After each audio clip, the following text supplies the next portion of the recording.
The Adventures of Tom Sawyer by Mark Twain. Longman Simplified English Series. Read by Miss Mehavi Simmons. Chapter 25.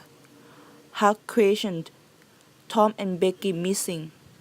Before sunrise on Sunday morning, Huck tapped at the old Westman door. A call came from a window. "Who's there?" "Only Huck Finn." "That's a name that can open this door night or day. Welcome." These were strange words to the ear of the vagabond boy, and the pleasantest he had ever heard. The door was quickly unlocked, and the old man and his son speedily dressed themselves. "Now, my boy, I hope you're hungry, because breakfast will soon be ready, the boys, and I hope that you would stay here last night." "I was terrified," said Huck, "and I ran 3 miles without stopping. I've come now because I want to know about it, and I've come before daylight because I didn't want to come across those evil, even if they were dead." "No, they're not dead, Huck. We fired at them, but they got away in the dark. Then we put the police on their tracks." A description of the South a scoundrel would help a great deal. "Did you see what they were like?" "Yes, one of these and dumb Spaniard that been around here once or twice, and the other is nasty looking right." "The deaf and dumb Spaniards talking. Well, never mind now. We know the man. I came across them in the woods at the back of the widow's house one day, and they crept away. Off you go, boys, and tell the sheriff." As the Westman's sons were leaving the room, Huck sprang up and cried, "Oh, please, don't tell anybody that I told you about them. Oh, please." "My boy, don't be afraid of me. I wouldn't hurt a hair of your head for the world. No, I'd protect you. Why are you so frightened frightened of this man? What do you know about him? What do you know about them? The Spaniard is not deaf and dumb. Do you know who is he? Who he is? Now, trust me, I won't betray you." Huck looked into the old man's honest eyes for a moment, and then bent over and whispered in his ear, "It isn't a Spaniard, it's Redskin Joe." In disgust,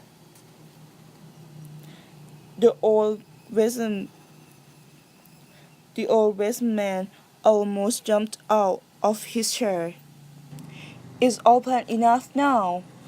When you told me of that kite business, I just said it was your own fancy, because Spaniards don't take that sort of revenge." During breakfast, the talk went on.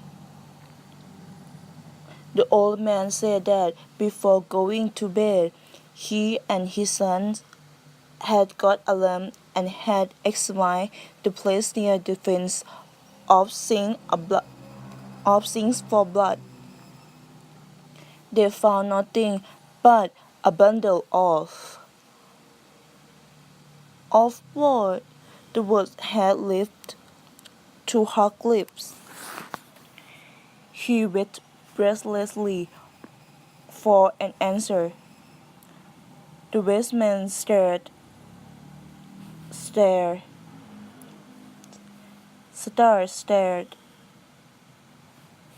in return, then replied,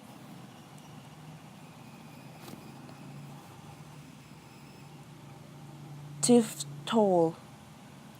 Huck sunk back, infinitely grateful. Westman eyed him curiously and then said, "What were you expecting? We fine." Huck did not know what excuse to make. Then a senseless reply came into his head. There was no time to consider it, so he said weakly, "Sunday school books, perhaps." The old man roared with laughter, but poor Huck was too troubled to smile. "Poor fellow, you look pale," said the old man. "You are not well. I'm not surprised that. You are a bit queer. Rest and sleep are what you need." Huck was annoyed to think that he had been such a fool and betrayed such a suspicious excitement. Thus, as breakfast was over, there was a knock at, at the door. Huck quickly hid, for his for he had no desire to be connected with the event of the previous night. The Westman admitted several ladies and gentlemen, among them the widow Douglas. The Westman had to tell the story of the night to the visitors. The widow expressed her deep gratitude of, for her preservation. "Don't thank me, madam, but for another who won't allow me to give his name. My boys and I would never have been there." Of course, this roused the great curiosity of the visitors, who later spread it in the town, for the old man refused to reveal his secret. There was no Sunday school during the holidays, but everybody was early at church, and the stirring happenings on Cardiff Hill were thoroughly discussed. News came that not a sign of a villain had yet been discovered. When the service was finished, Judge Thatcher's wife came up to Mrs. Harper as she was moving down the church with the crowd and said, "Is my Becky going to sleep all day? I expected that she would be tried out." "You, Becky?" "Yes," with a startling look. Did not she stay with you last night? Why, no. Mrs. Harper turned pale and sunk into a seat just as Aunt Polly, talking with a friend, passed by. Aunt Polly said, "Good morning, Mrs. Thatcher. Good morning, Mrs. Harper. Tom's missing. He stayed with one of you last night, I expect, and now he afraid to come to church."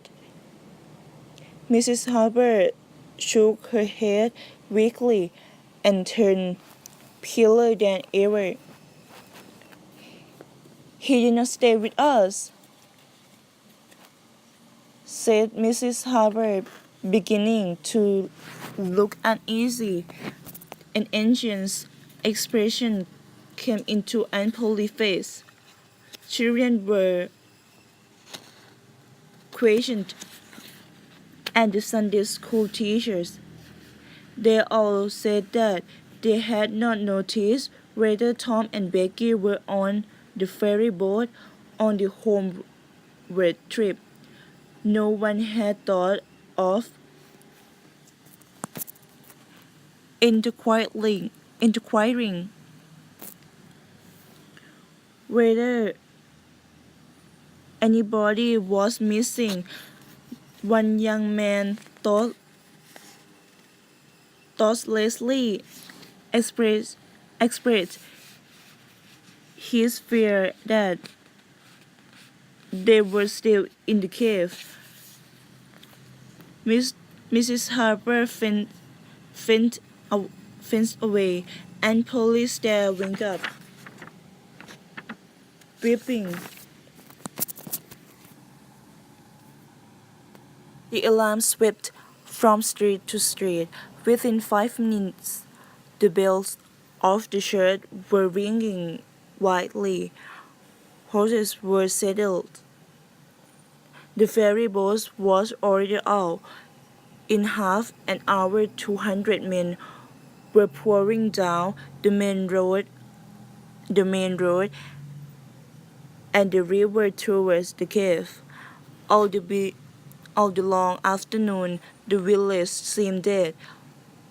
All the wearisome night the town went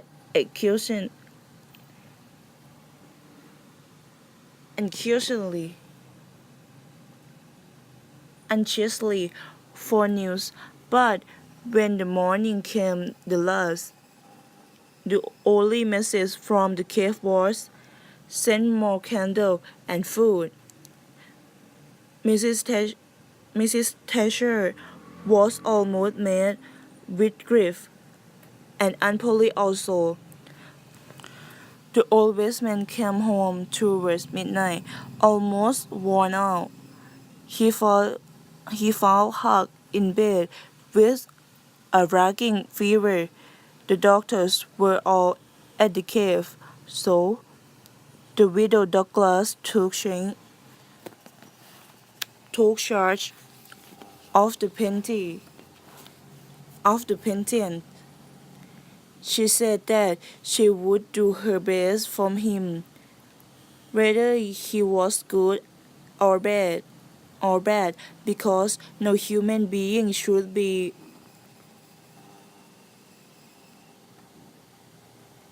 neglected.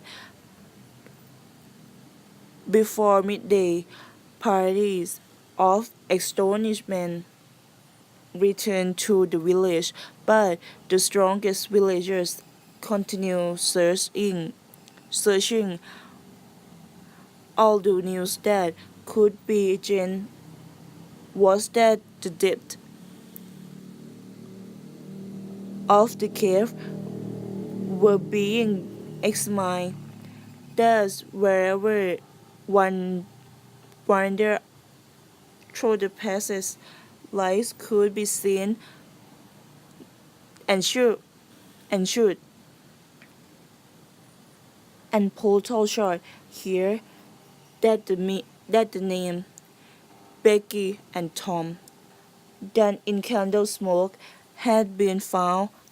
One and rocky wall far from the path usually visited by tourists.